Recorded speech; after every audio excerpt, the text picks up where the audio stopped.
Olá, meus amores, tudo bem? Olha só, espero que vocês tenham passado bem até agora. Nós estamos em mais um encontro virtual, né?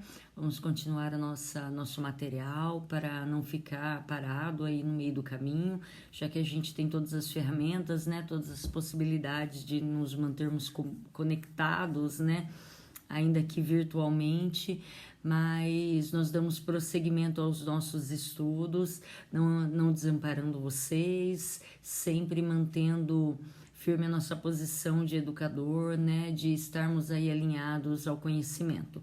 Olha só, meus amores, nós vamos continuar com a aula das classes de vertebrados. Então, hoje a gente passa para a segunda classe de vertebrados, que é a classe dos anfíbios. Lembrando que na última aula a gente trabalhou com os répteis, tá bom? Eu vou dar uma saidinha aqui e a gente começa a nossa aula. Olha só. Vamos ver se ela não me deixa na mão, porque já era para estar aberta, mas tudo bem. Tá só um pouquinho lento, tá? Nós já vamos dar início ao nosso material.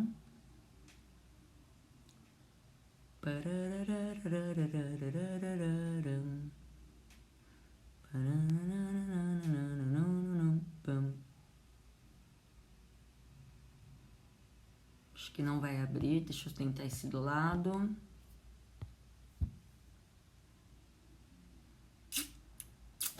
Ok, desculpa a demora, olha só, eu vou prosseguir assim mesmo.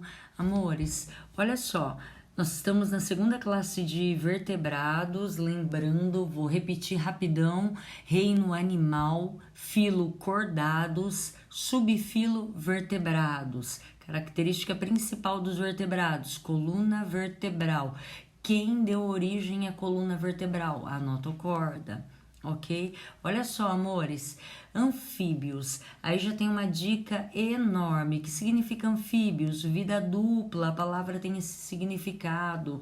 Ou seja, são animais que têm, olha só que maravilha, têm a vida, durante a vida, eles ocupam dois ambientes diferentes. Então, eles nascem em ambiente aquático, eles têm uma fase larval no ambiente aquático e eles passam a fase adulta deles no ambiente terrestre. Nós podemos considerar que esses animais fazem parte dessa transição de conquista do ambiente terrestre. Não é uma conquista definitiva, porque eles ainda ocupam um ambiente aquático, mas sim é uma transição para esse novo ambiente. Olha só, meus amores, aqui eu tenho diversas imagens bem bonitas sobre anfíbios e aqui eu coloquei a característica principal dessa classe, as características principais, que são pele úmida.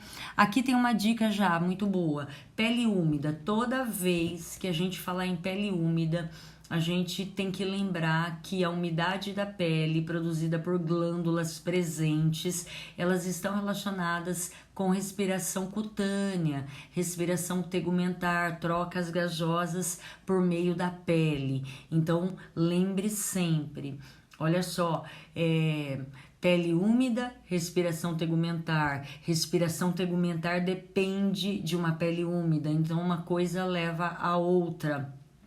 A outra coisa que é mais uma curiosidade, né, que é dessa turma, dessa classe, é a presença de glândulas de veneno. E aí, qual é a diferença? Essas glândulas de veneno, elas não são para ataque, sim para defesa. Então, um sapo nunca vai jogar o veneno de longe para te atingir. Na verdade, esse veneno ele só é liberado quando esse sapo se sente ameaçado, quando esse anfíbio se sente acuado. Então, essa glândula de veneno, ela tem como finalidade a proteção. Outra curiosidade com relação a esses animais é a cor relacionada ao alerta. A cor desses animais indica assim: cuidado, eu sou perigoso, não mexam comigo.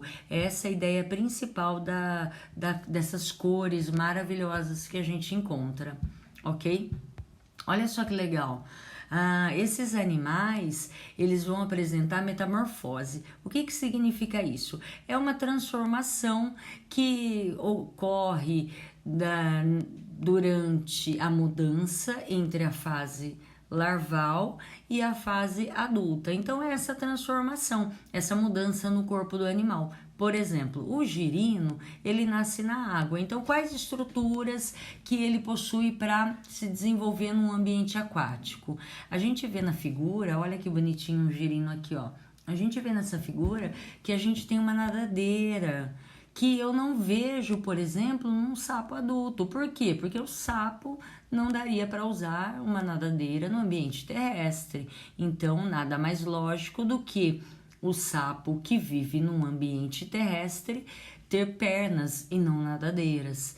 Então, qual é a ideia da metamorfose? Como o sapo ele muda de um ambiente aquático para um ambiente terrestre, então eu preciso que haja uma mudança também em várias estruturas do seu organismo.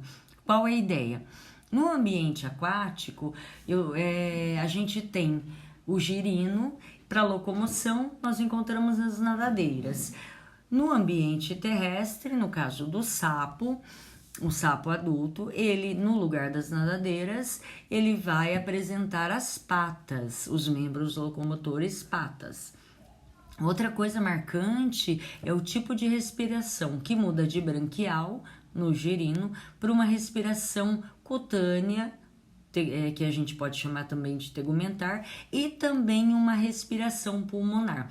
Notem aí que eu tenho já um pulmão, mas não é um pulmão do tipo sacular, não é um pulmão ainda muito desenvolvido, não é um pulmão tão eficiente, por isso que eu preciso desse complemento da respiração tegumentar, ok?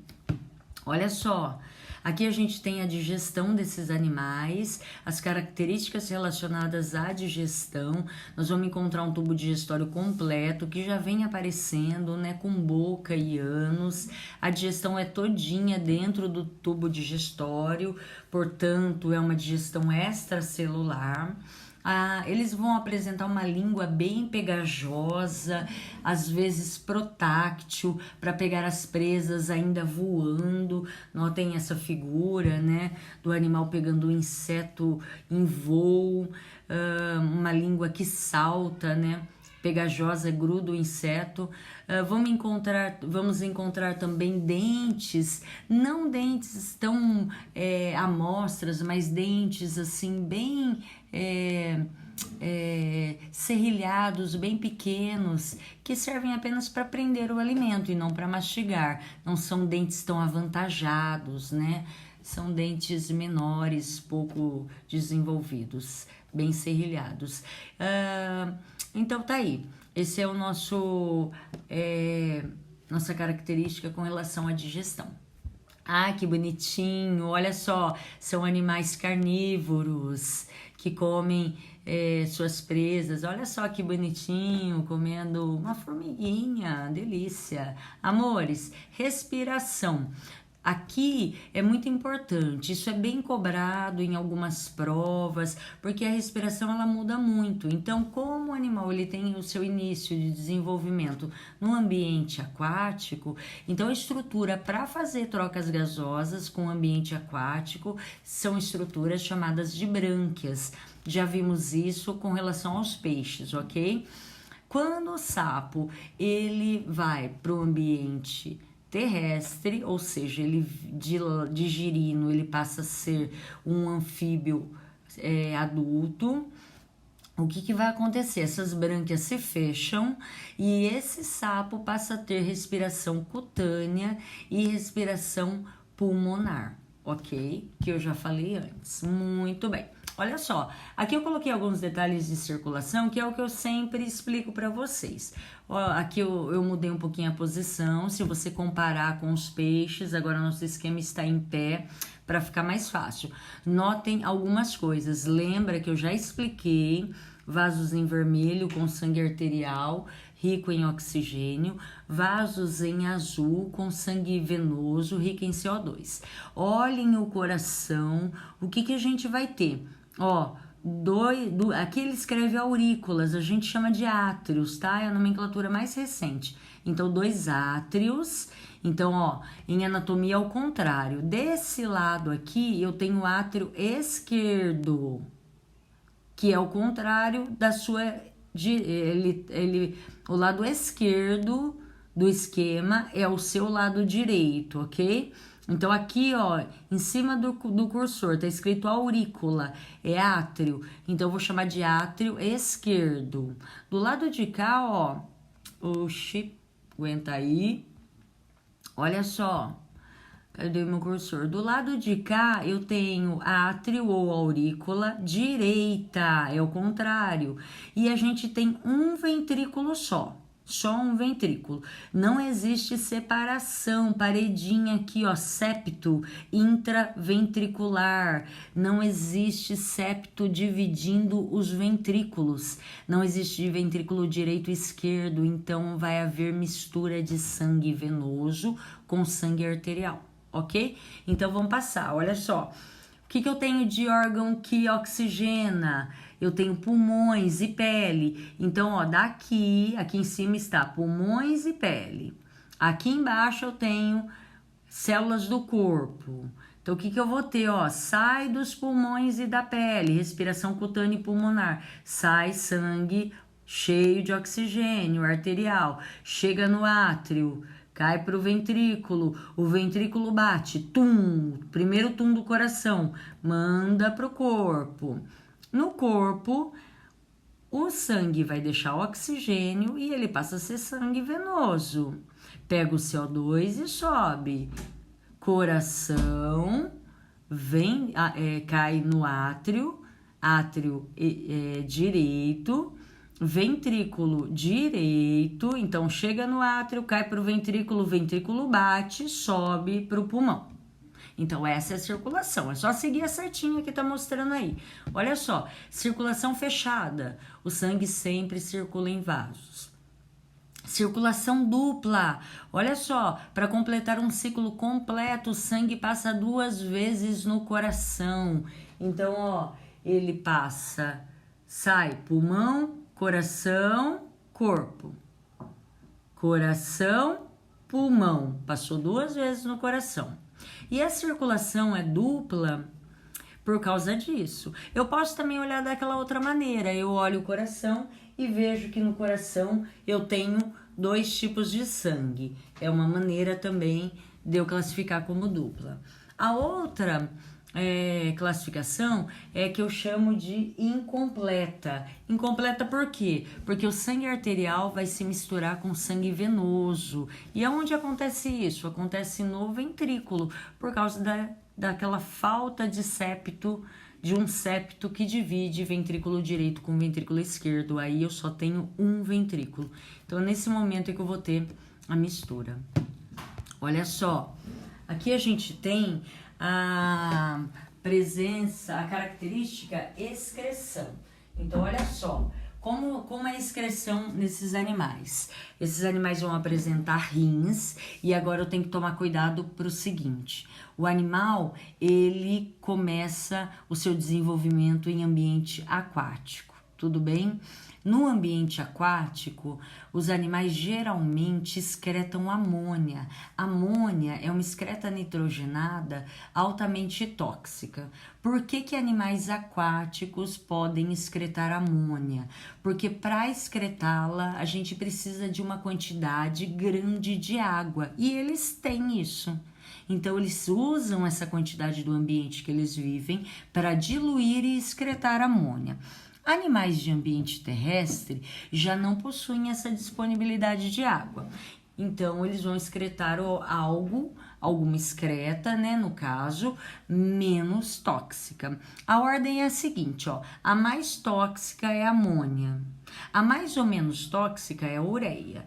A menos tóxica é o ácido úrico. Notem aí que o meio termo é a ureia, tá bom?